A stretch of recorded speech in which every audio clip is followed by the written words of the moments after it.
The next question, Mr. Buster, you are first. Yeah. How will the county be addressing blighted areas now that there are no redevelopment funds? All right. As you know, the state dropped a real bomb on Riverside County, particularly. It was heavily dependent, as are many of the cities, on redevelopment. And we're in the process now of grappling what will substitute for that. Well, part of the thing that I see is our bonding capacity. I mean, we've done a lot of important facilities, built infrastructure that was needed out in communities with redevelopment dollars, and bond on them into the future because they're long-term investments. So the county has independently our own bonding capacity, and the availability of that capacity is largely going to be dependent on, and this is something we all need to keep in mind, how many jail beds we're going to need. So that the recent move to put low-level offenders moving from the state to the county on better probation programs to oversee them, and then there will be a subsequent effort to attempt to take some portion of the 65% of our jail inmates who are awaiting trial, they haven't been sentenced yet, and see which one of those could be more properly put out in the community. All that retards the need for jail beds, opens up more bonding capacity that the county can use for redevelopment purposes. And boy, do we have some very important and high priority list of things to do there. I mean, we have people living in third world conditions down in locations like Duroville that got flooded out here in the recent cloudburst, where we've already invested a lot of redevelopment funds. We need to finish the job of those things. So we're going to have a short-term push to see what the highest priorities are, and then we need long-term efforts, hopefully coupled with new state legislation for infrastructure, particularly in blighted areas. And so we need to do several things at once here. And but the need is still great here in our county. Thank you. Mr. Jeffries. Yeah, the issue on economic development and turning around our communities that are in trouble. The redevelopment areas, project areas, we're actually doing a very good job in many cases. There were abuses that were occurring throughout the state.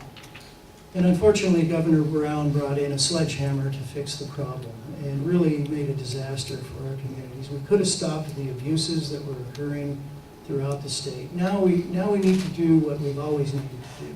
We need to have the partnerships between the public sector and the private sector to revitalize our communities. We do not have the RDAs anymore. It's simply not going to happen. So I believe, and my experience from the private sector is something that I think is crucial for the First District office. We have to open up the county and roll out the welcome mat to folks who want to come here and create jobs and build businesses from the ground up. It takes, for some business owners, 5 to 7 years to get their permits from the county. 5 to 7 years. Why would you bother? You know, we have to change the environment here in Riverside County. Now, for those of you that live here in Riverside City, you are so lucky. Your city is head and shoulders above the rest in processing and attracting businesses. The county of Riverside is the worst of the worst. California is rated the worst in the nation for the climate for businesses. The Inland Empire is rated the worst of California. So we're at the bottom of the barrel, and Riverside County is doing nothing to fix that. And if we want to turn our communities around, we better attract the private sector in here and create jobs so that we can create the revenues that we need to rebuild our communities. Mr. Buster. Well, I thought the question was about blighted areas, not on whether business can get through the process rapidly. I'd like to hear some specifics. I hear generalities.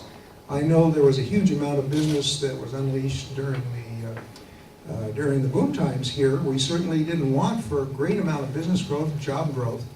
We've had a lot recently as well. I mean, I think of the March Air Reserve Base reuse, primarily backed by the County of Riverside, where we 2,600 jobs at Fresh and Easy.